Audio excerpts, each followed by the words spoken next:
ქართული კურსები არის ის საწყისი ბაზა, რაც აუცილებლად ქართველმა უნდა გაიაროს იმისთვის, რომ თუნდაც მერე უცხოურ კურსებს შეეჭიდოს. Web development-ის მიმართულებით არის ისეთი кейსები, ისეთი გამოცდილება გჭირდება, ესე ვთქვათ, ინფორმაცია ისეთ დეტალებზე, რასაც უბრალოდ ვერ დააგროვებ, თუ ვინმე შენზე უფრო გამოცდილ ადამიანს არ კითხავ, ან თუნდაც აი როგორც კურსი ახსენე, უბრალოდ მაგ შემთხვევაში პირადად ჩემთვის ნებისმიერ კურსს გავდივარ, უფრო საინტერესო კურსზე საინტერესო არის ის გამოცდილება, რასაც უშუალოდ მენტორი დამიტოვებს.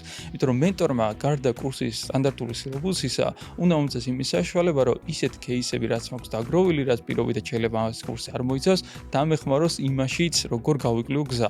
იმიტომ რომ მარტო კურსის შემთხვევაში შეიძლება უბრალოდ რაღაც შაბლონი იყოს და არ წარმოადგენდეს იმ სრულ, ესე ვთქვათ, პაკეტს, რაც რეალურად საჭირო არის. იმიტომ რომ როგორც ვთქვათ, web development-ი ძალიან ფართო მიმართულება არის და ისეთ кейსი შეიძლება შეგეთხვას, როგორც დამწყებს ისე საშუალო დეველოპერს ან პროფესიონალისტს, რომ თუ ვინმეს უკვე ეს გზა არ აქვს გავლილი, გაგიჭირდეს ამ ამოცანის შესრულება.